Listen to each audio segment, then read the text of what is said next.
ದೆಹಲಿ ಚುನಾವಣೆಯ ಸನಿಹದಲ್ಲಿಯೇ ಬಿಜೆಪಿಯ ಇಬ್ಬರು ನಾಯಕರುಗಳ ವಿರುದ್ಧ ಎಐಸಿಸಿ ಅಧ್ಯಕ್ಷ ಮಲ್ಲಿಕಾರ್ಜುನ ಖರ್ಗೆ ಅವರು ವಿವಾದಾತ್ಮಕ ಹೇಳಿಕೆ ಕೊಟ್ಟಿದ್ದಾರೆ. ಪ್ರಧಾನಿ ಮೋದಿ ಅಮಿತ್ ಶಾ ವಿರುದ್ಧ ಖರ್ಗೆ ವಿವಾದಾತ್ಮಕ ಹೇಳಿಕೆ. ಇಬ್ಬರ ಪಾಪಕೃತ್ಯ ಮುಗಿದಿಲ್ಲ, ಖರ್ಗೆ ಅವರ ಮಾತಿದು.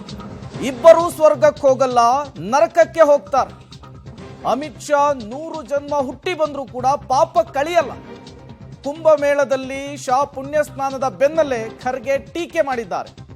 ಪ್ರಧಾನಿ ಮೋದಿ ಅಮಿತ್ ಶಾ ವಿರುದ್ಧ ಖರ್ಗೆ ವಿವಾದಾತ್ಮಕ ಸ್ಟೇಟ್ಮೆಂಟ್ ಕೊಟ್ಟಿರುವಂತಹದ್ದು. ಇಬ್ಬರ ಪಾಪ ಕೃತ್ಯ ಮುಗಿದಿಲ್ಲ, ಇಬ್ಬರು ಸ್ವರ್ಗಕ್ಕೆ ಹೋಗಲ್ಲ, ನರಕಕ್ಕೆ ಹೋಗ್ತಾರೆ ಅಂತ ಹೇಳಿ ಮಲ್ಲಿಕಾರ್ಜುನ ಖರ್ಗೆ ಅವರು ಟೀಕೆ ಮಾಡಿದ್ದಾರೆ. ಇವರ ಈ ವಿವಾದಾತ್ಮಕ ಹೇಳಿಕೆ ಈಗ ವ್ಯಾಪಕ ಆಕ್ರೋಶಕ್ಕೆ ಕಾರಣವಾಗ್ತಿದೆ. और देश के लोगों को बचाए, उनको ये कहते हैं कि अंबेडकर अंबेडकर कितने बार बोलते हो, इतना नाम भगवान का लेते तो आप 7 जन्म तक स्वर्ग में जाते. अरे भाई, तुम तो इतना पाप किए हो, मोदी जी और शाह मिलके इतना पाप किए हैं, वो 7 जन्म क्या 100 जन्म में भी स्वर्ग में नहीं जा सकते.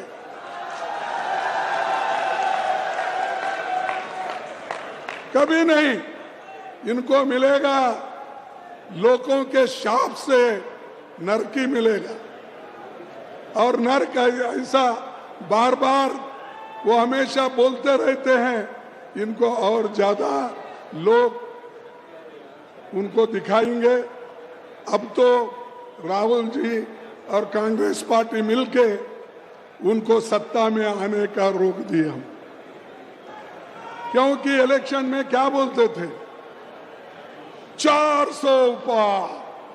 अब के बार ಇಬ್ಬರು ಸ್ವರ್ಗಕ್ಕೆ ಹೋಗಲ್ಲ, ನರಕಕ್ಕೆ ಹೋಗ್ತಾರೆ ಅಂತ ಹೇಳಿ ಮಲ್ಲಿಕಾರ್ಜುನ ಖರ್ಗೆ ಅವರು ಆಡಿರುವಂತಹ ಈ ಮಾತು 100 ಜನ್ಮ ಹುಟ್ಟಿ ಬಂದರೂ ಕೂಡ ಅವರ ಪಾಪ ಕಳಿಯಲ್ಲ ಅನ್ನುವಂತಹ ಹೇಳಿಕೆ ಈಗ ಮಲ್ಲಿಕಾರ್ಜುನ ಖರ್ಗೆ ಅವರಿಗೆ, ಕಾಂಗ್ರೆಸ್ಗೆ ದೆಹಲಿ ಚುನಾವಣೆಯ ಸಂದರ್ಭದಲ್ಲಿಯೇ ತಿರುಗುವಾಣವಾಗುವಂತಹ ಸಾಧ್ಯತೆ ಇದೆ. ಮತ್ತಷ್ಟು ಡೀಟೇಲ್ಸ್ ಅನ್ನು ಕೊಡ್ತಾರೆ ದೆಹಲಿ ಪ್ರತಿನಿಧಿ ಶಬೀರ್, ದೂರವಾಣಿ ಸಂಪರ್ಕದಲ್ಲಿ ಜಾಯಿನ್ ಆಗಿದ್ದಾರೆ. ಶಬೀರ್, ಪ್ರತಿ ಬಾರಿ ಚುನಾವಣೆಯ ಸಂದರ್ಭದಲ್ಲೂ ಕೂಡ ಪ್ರಧಾನಿ ಮೋದಿ ಅವರನ್ನ ಟೀಕಿಸೋದು, ಅಮಿತ್ ಶಾ ಟೀಕಿಸೋದು ಹೊಸದಲ್ಲ. ಅದು ಕಾಂಗ್ರೆಸ್ಗೆ ತಿರುಗುಬಾಣವಾಗಿದ್ದನ್ನು ಕೂಡ ಹಲವು ಬಾರಿಯ ಚುನಾವಣೆಯಲ್ಲಿ ನಾವು ಗಮನಿಸಿದ್ದೇವೆ.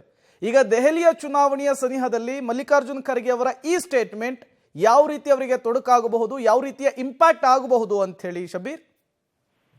ಪ್ರೇಮ್, ಮಧ್ಯಪ್ರದೇಶದ ಮಹೂನಲ್ಲಿ ಜೈ ಬಾಪು ಜೈ ಭೀಮ್ ಜೈ ಸಂವಿಧಾನ ಹೆಸರಿನಲ್ಲಿ ಕಾಂಗ್ರೆಸ್ ಬೃಹತ್ ರ್ಯಾಲಿಯನ್ನ ನಡೆಸ್ತಾ ಇತ್ತು. ಈ ಸಂದರ್ಭದಲ್ಲಿ ಎಐಸಿಸಿ ಅಧ್ಯಕ್ಷ ಮಲ್ಲಿಕಾರ್ಜುನ್ ಖರ್ಗೆ ಅವರು ಭಾಷಣವನ್ನ ಮಾಡಿದ್ರು. ಮಾತನಾಡಬೇಕಾದಂತ ಸಂದರ್ಭದಲ್ಲಿ ಅವರು ನರೇಂದ್ರ ಮೋದಿ ಮತ್ತೆ ಕೇಂದ್ರ ಗೃಹ ಸಚಿವ ಅಮಿತ್ ಶಾ ವಿರುದ್ಧ ವಾಗ್ದಾಳಿಯನ್ನ ನಡೆಸುವಂತ ಕೆಲಸವನ್ನ ಕೂಡ ಮಾಡಿದ್ರು.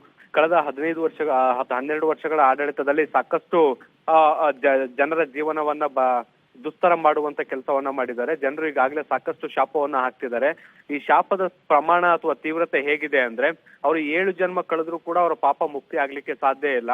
ಅವರು 100 ಜನ್ಮ ಹುಟ್ಟಿ ಬರ್ಬೇಕಾಗತ್ತೆ ಈ ಪಾಪವನ್ನ ಕಳೆದುಕೊಳ್ಳಿಕ್ಕೆ. ಅಷ್ಟು ದೊಡ್ಡ ಪ್ರಮಾಣದ ಪಾಪವನ್ನ ಮಾಡಿದ್ದಾರೆ ಅನ್ನುವಂತ ನಿಟ್ಟಿನಲ್ಲಿ ಅವರು ವಾಗ್ದಾಳಿಯನ್ನ ಕೂಡ ನಡೆಸಿದ್ದಾರೆ. ಈಗ ಚುನಾವಣೆ ನಡೀತಾ ಇರುವಂತಹ ಹಿನ್ನೆಲೆಯಲ್ಲಿ ದೆಹಲಿಯಲ್ಲಿ ಈ ಒಂದು ಹೇಳಿಕೆ ಈಗ ತೀವ್ರ ಸ್ವರೂಪವನ್ನ ಪಡ್ಕೊಳ್ಳುವಂತ ಸಾಧ್ಯತೆಗಳಿದಾವೆ. ಈಗಾಗಲೇ ಬಿಜೆಪಿ ವಲಯದಿಂದಲೂ ಕೂಡ ವ್ಯಾಪಕವಾದಂತಹ ಟೀಕೆ ಕೂಡ ವ್ಯಕ್ತ ಆಗ್ತಾ ಇರುವಂತದ್ದು. ಇದೇ ಹೇಳಿಕೆಗಳನ್ನ ಈಗ ಇಟ್ಕೊಂಡು ಬಿಜೆಪಿ ಕೂಡ ಪ್ರಚಾರಕ್ಕೆ ಬಳಸ್ಕೊಳ್ಳುವಂತ ಸಾಧ್ಯತೆಗಳು ಕೂಡ ಇದಾವೆ. ಹೀಗಾಗಿ ಎಐಸಿಸಿ ಅಧ್ಯಕ್ಷರ ಈ ಹೇಳಿಕೆ ಈಗ ಚುನಾವಣೆಯಲ್ಲಿ ದುಬಾರಿ ಆಗುತ್ತಾ ಅನ್ನುವಂಥದ್ದು ಕೂಡ ಈಗ ಸದ್ಯಕ್ಕಿರುವಂತ ಪ್ರಶ್ನೆ. Prem, okay, thank you Shabeer ತಮ್ಮೆಲ್ಲ ಮಾಹಿತಿಗಾಗಿ.